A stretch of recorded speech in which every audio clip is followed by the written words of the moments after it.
Alors, aujourd'hui, je vais vous parler, devinez de quoi? Un livre encore hein. Comme vous savez, moi je suis un passionné de la lecture, hein. J'en mange, ça décoiffe. Je suis amoureux de la lecture, comme ma femme, vous voyez juste ici. On s'est mariés il y a à peu près un mois.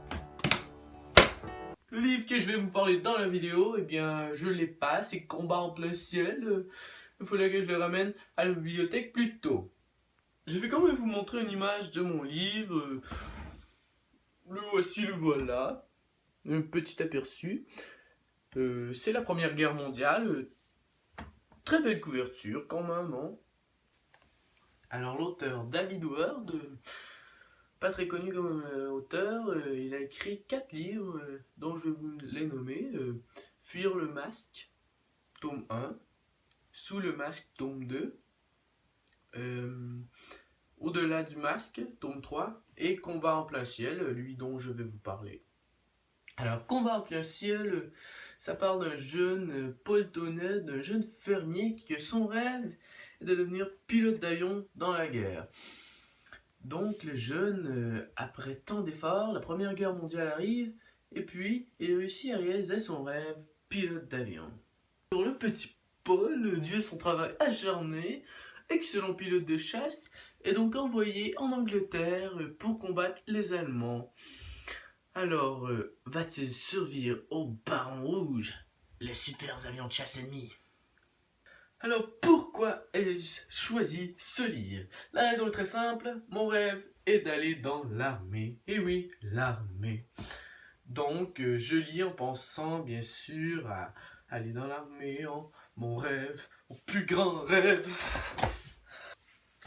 Alors mon livre, en combien de temps je l'ai lu? Je l'ai lu en à peu près 2 semaines, ce qui est très long pour moi, car ce livre, et oui ce livre, Patrick Sénécal, je l'ai lu en 1 semaine, donc pour moi ce petit livre de 300 pages n'était rien. Alors qu'est-ce que j'ai aimé du livre? Eh bien c'est la description, hein.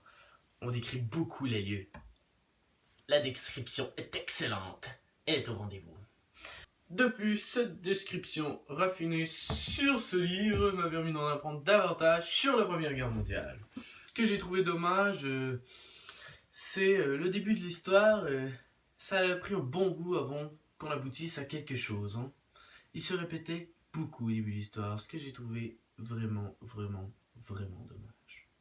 Alors les personnages, vraiment crédibles, on sent beaucoup de recherche du côté de l'auteur par rapport aux personnages comme les pionniers qui doivent s'adapter tout au long de la guerre dans l'histoire. Le style d'écriture est standard, car c'est un livre jeunesse, on veut mettre le style d'écriture standard pour faciliter la compréhension des jeunes. Alors je conseille ce livre bien entendu aux jeunes, car c'est un livre jeunesse, mais je le conseille surtout à ceux qui veulent aller dans l'armée, car ça vous donne vraiment une idée de comment ça se passe dans l'armée. C'est vraiment réaliste. Et je le conseille aussi à les retraités d'armée pour leur faire penser à ce qu'ils ont vécu.